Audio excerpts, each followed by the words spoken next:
I don't know if you've ever been flipping through the channels before and ever come across the National Geographic Channel and saw sharks feed.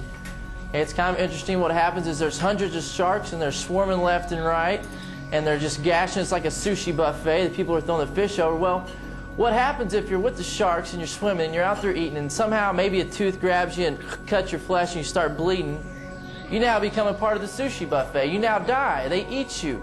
Your friends, they don't hold a meeting like this and talk about you and say, was he an asset to the community or was he a liability? No, they just eat you, and that's just kind of how they live. Now, flip side, when we look at dolphins, and dolphins are out hanging out, one of them gets hurt. Maybe your flipper gets, twinged and you got a little gimp and you're not swimming as well.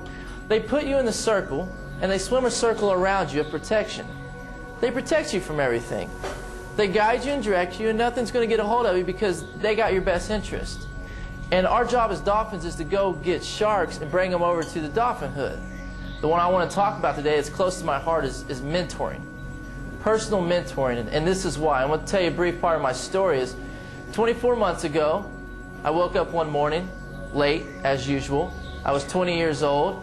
I just made a decision to drop out of college because I was hanging out with the sharks and they kind of influenced that decision. Thought it was a good idea. Dropped out of college, and I woke up and I hated my job. I didn't want to go to work. I hated my car. I hated my apartment. I was very behind on all my payments. My car payment was 3 months behind. Okay, now the whole family thinks I'm a mess, and all of it myself because of the decisions I made, the people I didn't listen to, and just on and on and on. And I just thought there was no hope. I was like, I've messed up and I don't know where to go. Well, that's when divinity stepped in. I met a man on accident, and he asked me a simple question at the very end. He said, would you like help? And to be honest, I didn't know what he was talking about. I didn't really understand why he asked me that, but I thought, well, he's successful. I'm disgusted. I'll say yes. And I said yes. And I didn't know what that meant. Well, over the next 12 months, he would call me about every 3 or 4 months, and he would say, hey, how you doing? Touch bases with me, see what I had going on. Then after that, he started inviting me. He would say, hey, I'm going to be running at this time, on this day. Would you like to join me? So I'd start showing up to run, and over time we started this relationship, this mentoring relationship, and he became my mentor.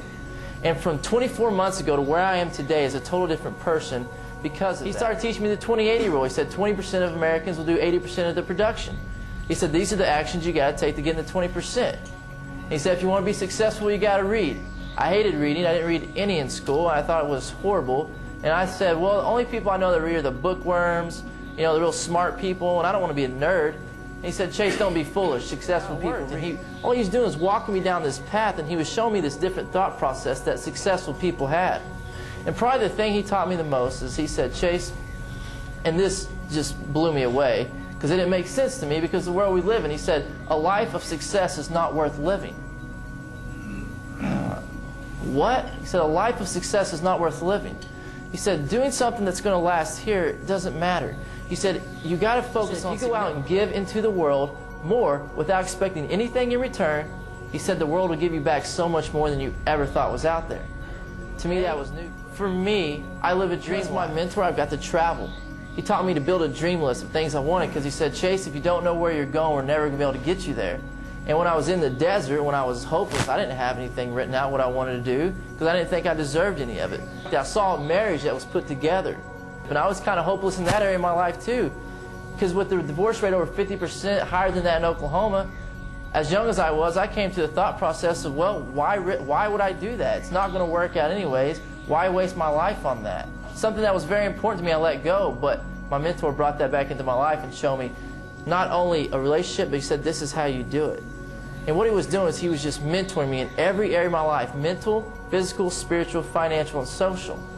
And because of that, I'm a different person. The thing that blows me away the most, though, and I can get really emotional if I start talking about the man because of what he's done for me, but he does it all for fun. He's done it all for free. He just gives into my life. He sows into my life. And because of that, he's earned my respect and loyalty over the years. Because now, my mentor took me and not only changed me for now, but the generations to come that I'm going to be able to produce and that the people that I'm going to go touch. It reminds me of a story of a young kid who's walking on the beach, and there's thousands upon thousands of starfish as long as you can see on this beach. And starfish, they can't survive on the sand. They have to be thrown back into the salt water so they can breathe, so they can live. And this little boy knows that.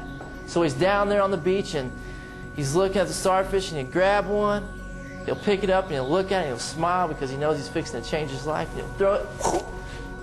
Go free, buddy, live. He'll reach down and grab another one, look at it, smile. He's getting really excited because he's helping another one. Just throw it. Go free, live. He knows he's helping him out. After about the 10th one, an older gentleman walks down. There's thousands. Can't you see that you can't possibly get to all of them? If you live to be 1,000 years old, you couldn't possibly throw all these starfish back in. Why are you wasting your time with this? The little boy hears him, he thinks about it. He reaches down and picks up starfish, looks at it, he gets that smile back in his face. He looks up at the old man and says, you know, you're right, but at least I made a difference to this one. Go live free, buddy. Splash. And that's what Tom did for me. He came in, grabbed me, picked me up out of despair, out of hopelessness, and threw me back into the land of the living. And Anthony Robbins says this, he says, your destiny is shaped in the moments of your decision. Choose wisely. I hope today that you choose to go out over this next year in 2007 and find somebody in the community that was like me, who was hopeless, who didn't know anything about success in life and decisions and how the real world worked, how the unseen worked. Somebody who I didn't know that the seeds of greatness were planted into me, and my mentor came in and showed them to me and brought them out of me. My hope is that you choose today to go change the generations, go change for centuries to come by mentoring. I hope that maybe my story will impact you enough to go find a young youth out there and help them. That's my goal today. That's the program. It's mentoring. It's much on a deeper level than just going and giving some time, but actually imparting your life into somebody else's and letting them do the same. And it's a pay-it-forward type mentality. My mentor actually wrote a book called Mentor, the Kid and the CEO, and the book is based on actual events, and this book is a book of hope, one that you can get and you can hand to somebody and say, read this, it'll help you out, and if you want to do what the kid does, let me know and I'll help. Success is today, significance is tomorrow. Let's be significant. Let's go serve to where we can change generations and centuries to come.